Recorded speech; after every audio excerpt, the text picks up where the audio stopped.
Hello students, we are going to start up a new lesson, Arming the Dragon Who Grew from your term book 5. Here we go. Arming the Dragon Who Grew. Children, have you seen the picture of or read about dragons? Read the following paragraph about dragons. Dragons are popular mythological animals in Japanese and Chinese culture. They are huge, powerful, snake-like creatures with green scaly skin, wings and red eyes. Dragons are said to blow fire and to fly. Stories from the Middle Ages say that knights would go out to fight dragons as a test of their bravery. Dragons as an important symbol in the Chinese New Year celebrations as they are said to bring good fortune and wealth. So children, in the given space, imagine a dragon and draw and color it as required. We are on page number 7 of your term book 5 and we are going to start up the new lesson, Arming the Dragon Who Grew. Would you like to meet a dragon, children? Do you think dragon children have problems? Yes, of course. Dragons children do have some problems and this story is all about some problems faced by a little dragon called Aming. Meet Aming, the little dragon, and listen to his problem in this story. Aming was a dragon, a very large green black dragon.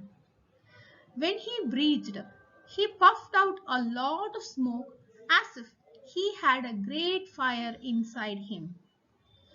His eyes shone like rubies and his tail seemed to stretch for miles and miles. Here in the first paragraph they described about the structure, the physical appearance of the little dragon called Amin. However, he had not always been so large and imposing. When he was only a few years old, he was very small and thin with no tail at all. In fact, his mother was quite ashamed of him. I do wish Almi would grow a little, she said to the other dragons. No one ever be frightened of him. He will never be able to fight battles or look impressive in a procession. So even his own mother was not happy with the physical appearance of Armin because she too felt like no one felt scared when they met the little dragon called Armin, and he was not so impressive in a procession. Means when they go in a group, he was he was not impressive in his look. This made Armin very unhappy. He started to hide himself among the rocks and trees where no one could see him. And one day he decided to run away. So all those things made Armin disappointed and he was not happy with his physical appearance. So he got some inferiority complex and he started hiding himself among the rocks and trees, and one day he decided to run away from his group. No one is really kind to me, he said to himself. I will find a new home where I can live happily all by myself, and I will be a kind, gentle dragon, even if I cannot be a large, beautiful, and fierce one. So here he started thinking about to run away from his group, and he started convincing himself saying that I can be very happy in my new home. I could be a kind, gentle dragon even if I couldn't be a large and beautiful one. One night, with just a half moon shining, Armin left home. He took the road which led over the hills far away. He felt a little sad and lonely, leaving all other dragons he knew so far. But he was quite determined to make his own way out in this world. He was so small that he was able to take a little paths and tracks between the hills and cross the rice fields, which would have been much now narrow for most dragons. By morning, he had gone a long way. He slept under the banyan tree and waited until it was dark before moving on again. He traveled like this for several days and soon he was a long, long way from his old home. So, what happened next was he started moving from his home and he missed his dragon friends, but still he was so determined to make his own way. So he traveled through the rice fields and some narrow paths. After that, he reached a very long way from his home and he took rest also by sleeping under the banyan tree and waiting for the dark, waiting for the night to come to continue his journey. He traveled for several days like this and he was very long way from his old home. So the little dragon called Amin decided to run away from his home and now he was far away from his old home. One morning he came to a place where tall trees grew on the top of a little hill. There was a huge rocky cave out of which a stream bubbled. Down below the valley, he could see a village with lots of houses. It was a lovely, quiet place. Shall I stay here forever and ever? Said the Amin happily. So he settled down in the cave and made up his mind to be kind and good. He ate green grass, wild fruits, and blossoms that fall from the trees, and the little mushrooms that sprung up on the hillside. Sometimes he found honey that the bees had left in the hollow tree, and he drank the cool, bubbling water from the little stream.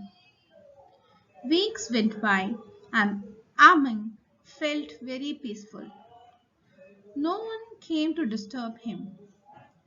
From the grassy moor outside his cave, he had a wonderful view of the village below him in the valley. He watched the children play. He heard the sound of music and bells. He saw the street stalls and everyone going shopping.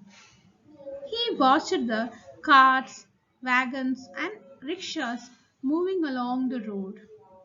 During the festivals and holidays, banners, paper lanterns, and flags filled the narrow streets with color. One bright sunny morning, Amin decided he would go down to the village and make friends with everyone. He felt sure they would like him. I'm such a tiny dragon, he said to himself, that even the children will want to play with me. So, when the sun was high in the sky and the street was full of noisy activities, Amin suddenly appeared. He expected everyone to come running to meet him, to shock his head, to admire his colors, and to ask his name.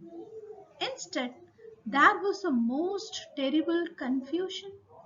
People dropped everything and ran. Doors were slammed and bolted, and windows closed, and mother hid their children. In a moment, the street was empty. Oh dear, whatever is the matter? Said the Amin. Surely They could not be frightened of me. Children, we are in page number 9 and let's continue reading of the story Amen, the dragon who grew. He walked very slowly and carefully down the village street until he came to the village fountain with its lonely, clear pool of water. Sitting on the low wall around the pool was a small boy. Ami stopped at once, and he and the boy looked at each other. Why has everyone run away? Asked the Amin. I'm not going to hurt anyone after all.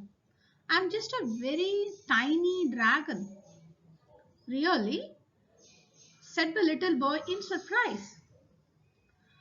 I'm afraid everyone was very frightened of you. They thought you are going to eat them up.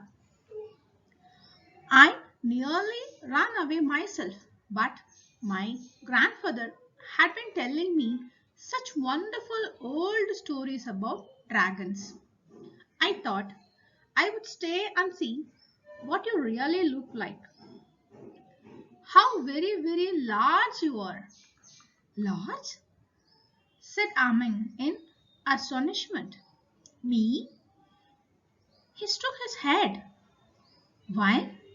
I'm perhaps the smallest dragon in the world. That's why I had to leave home. You have made a big mistake, said the little boy. Just took a look at yourself. Amin turned and looked down into the bright, clear water of pool. Suddenly saw that he was simply enormous. He was puffed out clouds of smoke into the still air.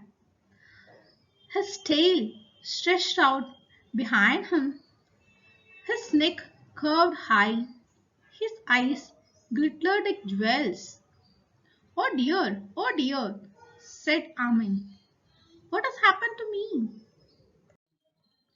You look simply beautiful, a real dragon, said the small boy. If you honestly don't eat up people, I will hurry off and tell them all that you are quite harmless. They will come out of their houses and look at you, he added. In a short time, Amin was surrounded by an admiring crowd. The children climbing up on his back, little boys sat on his tail, babies were held up to stroke his cheeks. He felt very happy. Everybody really liked him. After a lot of talk and discussion, the village council decided to adopt Amin as their special dragon. So, nearly every day came down from his cave and stretched out on the village street. He took up a great deal of room, but he was very careful not to knock down any of the stalls, and the children were able to play the most exciting games, jumping over his back and sliding down his tail. His fame soon spread abroad, and people came from far and wide to see him. Amin was very happy. At festivals and holidays, he always led the procession. He was gentle and a good tempered with the children and polite to everyone. Luckily, he stopped growing, though he got rather fat. He is living there to this day, a contented and satisfied dragon. Children, let us learn about the dictation words and its meanings.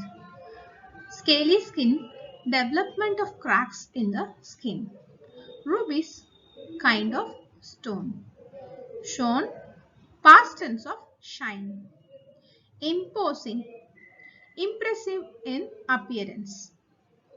Frightened, afraid. Procession, moving forward in a similar way.